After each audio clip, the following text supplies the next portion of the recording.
Salut tout le monde, c'est le Dark Admin. Ça va vous changer un petit peu de Dargoku, je pense. Et ce soir, je suis accompagné pour vous présenter cette poule U avec Sebio de la communauté multigaming Sewall. Comment vas-tu? Très bien, et bonjour à vous. Donc je remercie encore DB Team de nous inviter encore une fois et surtout pour cette deuxième partie, donc la poule U. Nous allons voir ensemble donc justement cette nouveauté au niveau des combattants. Une petite incursion rapide, donc l'association Multigaming Seoul, donc nous Mhm. sommes une communauté, même côté e-sport, dans le domaine de certains jeux, plus particulièrement les éditions Blizzard. Ça y est, tu arrives à passer en e-sport. T'as fait quelques tournois, je crois, il me semble. Enfin, pas toi, mais la communauté même. Voilà, alors certains de mes joueurs oui, ont bien sûr fait quelques tournois, ont gagné quelques cash prize. On attend encore des prochains tournois sur des jeux tels que Hearthstone ou même Dota 2 ou Overwatch. Ah, bien tout ça, ça fait de beaux projets. Exactement. Alors, la poule U, qui est-ce qu'on avait comme personnage? On avait de l'humain, on avait du robot, on avait d'une sorte de clone, des bêtes venues d'à travers de l'espace, on ne sait pas encore d'où, des animaux domestiques. Premier personnage, nous avions Aral, qui nous vient tout droit de Dr. Slump et qui nous fait un petit caméo dans les séries Dragon Ball et Dragon Ball Super. Ah bah Aral oui, et puis alors attention, Aral c'est pas le petit personnage impuissant qu'on peut rencontrer. C'est vraiment le personnage quasiment principal pour les éditions Slump au final, où ce personnage a une puissance phénoménale. Je me demande bien si finalement elle pourrait pas rivaliser avec un Saiyan. Est-ce que tu as déjà lu le manga fan qui s'appelle Dragon Ball Multiverse? Pas du tout. Eh ben, figure-toi que dans ce manga, elle est même plus puissante que Vegito ou même Broly. Oh là là. Ils lui ont fait une énergie infinie, un truc complètement dingue. Et elle affronte un moment dans le tournoi C18. C18 la touche même pas, sauf qu'à un moment, Aral n'a plus à râler plutôt. Elle se retrouve à court de batterie, donc elle perd. D'accord, mais pourtant, comme on a pu le voir dans Dragon Ball Z, C17 et C18 finalement ont aussi une genre d'énergie infinie développée par le docteur Gallo. Oui, tout à fait. Mais pour Aral, en même temps, dans Dr. Slump, je l'ai relativement peu lu ce manga. J'étais pas très fan du côté pipi caca, ou enfin sur quelques chapitres. Je ne sais pas exactement quels sont les pouvoirs réels d'Arale. Et en même temps, si je me souviens bien, dans Dragon Ball, quand elle affronte plus ou moins Tao Pai Pai, elle lui décroche un bon kick, mais elle le tue pas, donc elle devrait plus ou moins avoir la puissance d'un Goku, je dirais quand même. Oui, bah oui, oui. Bon, après, c'est vrai qu'Aral, ce qui l'occupait énormément dans tous les Dr. Slump, c'était de prendre un petit bâton et puis de t'appuyer sur les Une crottes. petite crotte. Pouh, pouh, pouh. Puchan, Puchan. Voilà. Et son concepteur, le Dr. Slump, qui essayait de se marier dans tous les épisodes avec la maîtresse de l'école, Ah oui, c'était rigolo quand même. c'est rigolo. Et les martiens qui venaient de temps en temps. Enfin, c'était une autre époque, on était tout petits. Eh oui, exactement. Deuxième personnage de cette poule U, nous avons le père de Bulma, qui n'est d'autre que le Dr. Brief. Et oui, le docteur Brief, alors, voilà, grand savant, grand physicien, qui finalement est considéré comme l'un des plus grands génies de son temps, en tout cas dans Mhm, Dragon Ball Z, qui fait beaucoup d'apparitions, qui aide Bulma quand même sur beaucoup d'aspects techniques de fabrication au final. oui. Alors, faut dire ce qui est, hein, père, grand-père même, Mhm. avec une femme qui, alors là, tu te dis, mais elle ne vieillit pas. La mère de Bulma ne vieillit pas. Il y a un truc bizarre. Ou est-ce que D'ailleurs, c'était l'équipe du Botox? D'ailleurs, dans les rumeurs, il paraît que Dr. Brief aurait transformé sa femme en cyborg. Enfin, à mon avis, c'est une connerie. Les auteurs n'avaient juste pas envie de se faire chier à vieillir deux personnages. Parce que même le Dr. Brief, il doit avoir quoi dans les visuels? 60 ans, un truc comme ça, mais il ne prend pas une ride ou le travers, quoi, 30, 40 ans de série. Oui, c'est vrai, il ne vieillit pas au final. Il est toujours avec sa cigarette, attention, hein, le tabac. Euh, et puis surtout, c'est non, des inventions finalement qu'on connaît pas vraiment, parce que la plupart du temps, c'est Bulma finalement qui crée les choses. Ah, c'est quand même lui qui a créé les capsules. Oui, c'est vrai. Ah, il a créé les capsules. Et après, je me souviens sur une précédente pool, celle où tu avais le docteur Guiraud, j'avais lancé une hypothèse comme quoi le docteur Guiraud finalement serait plus intelligent que le docteur Brief, pour la simple et bonne raison, c'est qu'à un moment dans l'animé, quand Krillin et Bulma ramènent C16 à moitié détruit pour le faire réparer, le docteur Brief avoue de lui-même: je ne comprends pas la technologie employée. Oui, c'est vrai, Donc c'est vrai. finalement, on ne sait pas trop à quel niveau d'intelligence il se situe. Surtout que nous avons le docteur Gero, nous avons également le docteur Miyu qui apparaît dans Dragon Ball GT. Il est un petit peu en retrait en cybernétique, je dirais quand même, et il se rattrape Oui, sur voilà. beaucoup de choses. Il se rattrape voilà, sur d'autres choses, mais c'est vrai que le côté cybernétique, robot et tout, c'est peut-être pas son domaine. C'est sûr. Troisième combattant, enfin oui, là un combattant vraiment, nous avons Burter, qui nous vient du commandant Ginyu. C'était soi-disant l'être le plus rapide de l'univers, mais on se rend compte que c'était juste du what the fuck. C'est vrai que là-dessus, on pourra pas vraiment dire que c'était le plus rapide. En tout cas, il s'est fait démonter assez facilement au final. Oui, Mais très très rigolo. Enfin, se souvenir toute l'équipe hein, du commandant Jinyu avec leurs poses hallucinantes à chaque fois. Et il avait un comparse là, Force Rouge là. Ils essayaient de refaire les Bioman à eux deux. Je sais plus comment il s'appelait, son Jeez, pote. Jeez. Jeez, ah oui, Jeez, Jeez. Voilà, bah, c'est vrai que non, les deux étaient une bonne paire et de deux combattants en tout cas et sympathique en soi sur le côté aspect rigolo et déplacement des personnages. D'ailleurs, tu remarqueras, à l'époque du commando Jinyu, tu avais Burter, il était bleu, Guldo, le petit qui arrêtait le temps, il était vert, Jinyu violet, Jeez était Rouge? rouge, et le dernier, Riku, mais il avait pas vraiment de couleur, lui, il était plus souvent à poil qu'autre chose. Donc on avait à peu près les 5 couleurs des Et Sentai qu'on Bioman, avait ouais. à l'époque de Bioman, ouais. Ouais, ouais, bah, c'est peut-être un clin d'œil, hein, qui sait. Riku, Guldo, Burter! C'était génial. Quatrième challenger, nous avons Metal Cooler. Alors, Metal Kula, donc Kula, c'était l'un des frères de Freezer, je crois. Oui, c'est son seul frère qu'on connaît, tout du moins, s'il en a d'autres. D'accord. Oui, bah oui, exactement. Et en fin de compte, il a fusionné avec le robot, la puce électronique, en fin de compte, Oui, le grand Gadexter, alors comme ils disent. oh, tu te rappelles du nom? Et Excellent. oui, et oui. Donc, qui est l'invasion, en tout cas de Kula, Metal Kula, et c'est vrai qu'il est allé coloniser finalement à nouveau la nouvelle planète Namek. Mhm. Et qu'il a fallu finalement deux Saiyans, hein, donc Sangoku et Vegeta, pour venir à bout de lui, car finalement ce robot, cette puce qui venait absorber l'énergie pour se développer, n'a pas pu encaisser l'énergie grandissante des Saiyans, hein, des Super Saiyans plus exactement.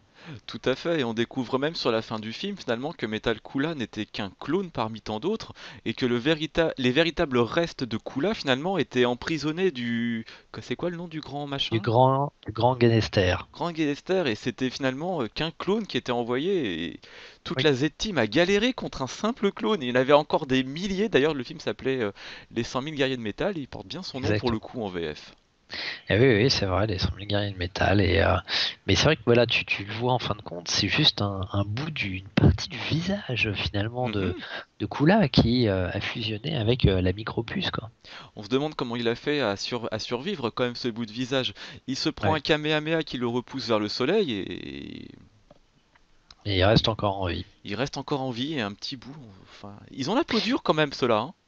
Ah ouais, non, la famille des lézards, comme on pourrait dire, bah, ça c'est l'effet de leur queue.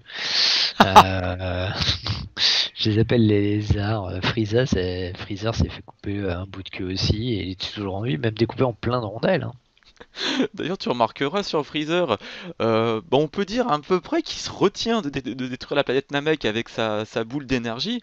Il avait peur de Ouais, mourir dans l'explosion, je crois même qu'il le dit à un ouais, moment.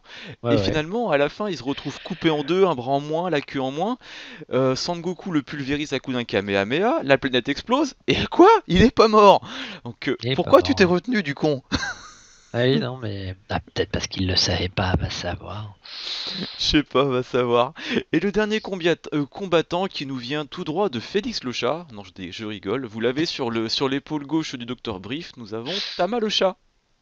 T'as mal le chat. Alors, est-ce que le docteur Brief le nourrit à base de Kit Kat ou je sais plus, c'est quoi la marque Ronron, Whiskas.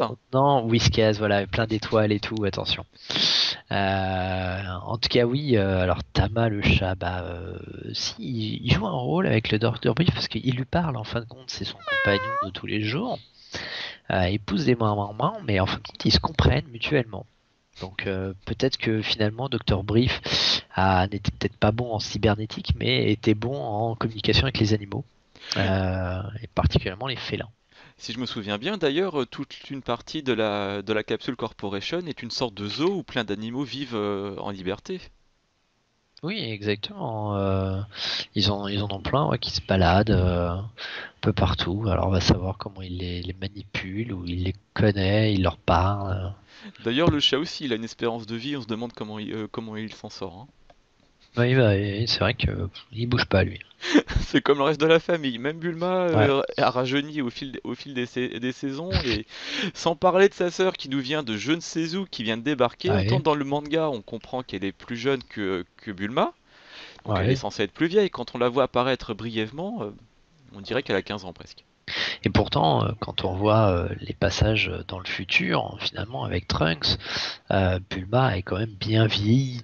Oui, Donc on voit bien une évolution dans le temps. Mais je pense que les auteurs ont peut-être trop calqué l'espérance de vie des Saiyans et les ont rapprochés de celle des humains. Parce que je me souviens dans un manga, il avait été question, ou dans un des films, ou AV, Vegeta avait dit justement que finalement les Saiyans vivaient quasiment 2 fois à 3 fois plus en nombre d'années que les êtres humains. il me semble aussi que ça a été dit un truc comme ça. Tu penses Voilà. qu'ils ont calqué du coup pour faire en sorte que les personnages ne meurent pas trop ou ne vieillissent pas trop vite? Ouais, ouais, je pense ils ont évité de dissocier un peu tout ça et de faire trop d'avancées dans le futur.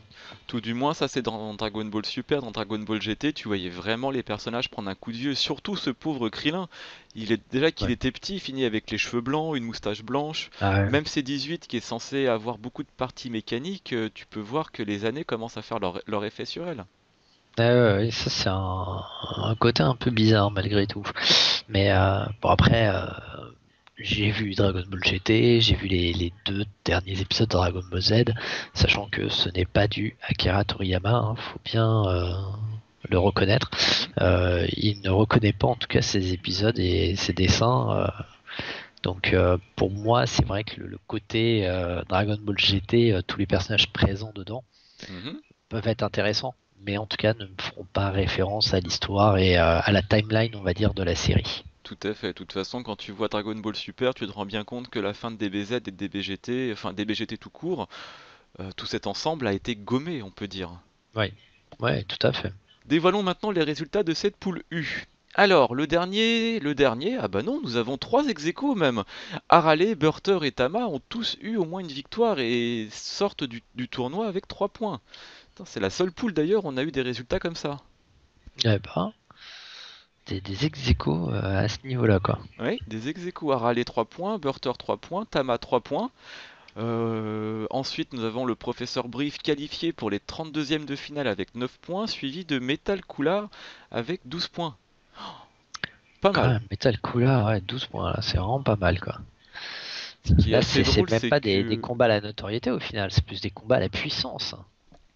voilà, oui, Burter, Harale, va savoir comment les gens votent des fois. Le Docteur Brief, j'aurais pas cru, je voyais plus Harale sortir dans les 32e dans cette poule. Ouais, c'est vrai que on perd un relais, quoi. C'est fort dommage. J'ai remarqué une chose, tu as beaucoup de personnages de l'époque Dragon Ball, on peut dire, qui se sont complètement fait évincer du tournoi. Quoique, tu as le grand-père de Sangoku, qui s'appelle le Sangwan original, on peut dire. Oui, Il a réussi à remporter sa poule et il est donc qualifié lui aussi. Va comprendre. ouais.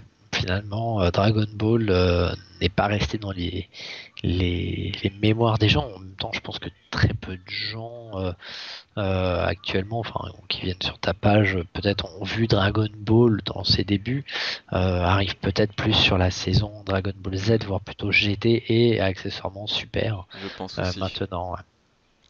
Là, j'avais mis, pendant qu'on parlait, la vidéo d'une défaite d'Arale, justement, quand elle affronte Tao Pai Pai avec Goku. Il arrive quand même à lui décrocher une Dondompa en pleine poire. Et tu as les deux espèces de petits martiens, je me souviens plus de leur nom, qu'on voit apparaître aux côtés d'Arale dans Dr. Slump, Oui, qui balance à ce pauvre Tao Pai Pai une sorte d'éclair leur sortant des oui, antennes. Et oui, il l'autre, il est fumé. l'électrocute. Il Il l'électrocute. l'électrocute. Ah bah comme ça, il est au courant maintenant. Ah oui. Et la deuxième défaite que je vais vous présenter, bah, c'est celle de Burter, justement. Il affronte un moment Sangoku. Il ne l'achève pas, mais il réussit quand même à lui transpercer l'armure et lui mettre un bon kick dans le buffet. Et après, Sangoku l'achève avec un coup de coude dans la nuque et paf! Il le réceptionne au sol, un peu comme il avait fait avec Nappa au tout début de la saga Saiyan. Oui, tout à fait. Ouais. C'est Ouais, vrai que il le prend sur le plat du bide là. ouais, c'est vrai que là-dessus, on va dire peut-être que au niveau des dessins, ils se sont pas foulés vu qu'au final, ils ont juste remplacé l'un des deux personnages et un peu de décor, mais finalement, au niveau des actions réalisées informatiquement, C'était la sont même toujours chose. les mêmes. Tu as exactement la même trame. Dans Contre Nappa, tu as Goku, il déclenche son Kaioken pour sauver son fils, je crois, d'une attaque de Nappa. Ouais, Tu vois d'un seul coup une boule d'énergie et Goku traverser l'écran à travers Nappa et le one-shot. Et là, sur Burter, c'est exactement la même situation. Bon, c'est pas Goku qui va le tuer au final, c'est Vegeta qui va achever ouais. quasiment tout le commando Ginyu. Oui, voilà, je crois que c'est en lui foutant un coup de genou, en lui écrasant la glotte. Il me semble que c'est ça. Oh, Vegeta d'ailleurs, à part Ginyu, il les a tous tués. Alors, sans qualifier pour les 32e, nous avons le Dr Brief, le père de Bulma, et Metal Kula. Ce qui est assez paradoxal, c'est que le véritable Kula n'a pas été qualifié, lui. Comme ça, au moins, on a une version un peu alternative. On verra vraiment les démons du froid ou les lézards, comme tu dis, c'est bio, dans une forme un peu différente de celle de Freezer. Ça nous fera un peu de diversité. Ah, ça changera, ça changera. Je vous remercie tout le monde pour avoir suivi cette vidéo. N'oubliez pas d'aller découvrir ou redécouvrir la communauté Seoul. Je vous mettrai le lien dans la description de la vidéo. Tu es sur beaucoup de jeux, je crois, enfin sur les Blizzard et quelques d'autres. Et quelques autres. Oui, voilà, et quelques autres, ouais, bien sûr.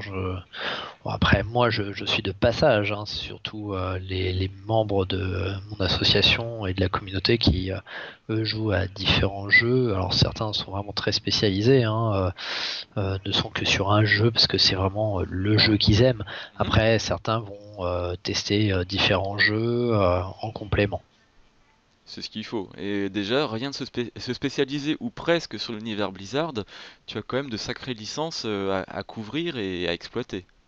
Tout à fait. À tous, je vous remercie. N'oubliez pas de laisser un petit j'aime, n'hésitez pas à commenter la vidéo et à partager la chaîne. Salut tout le monde! Ciao, ciao!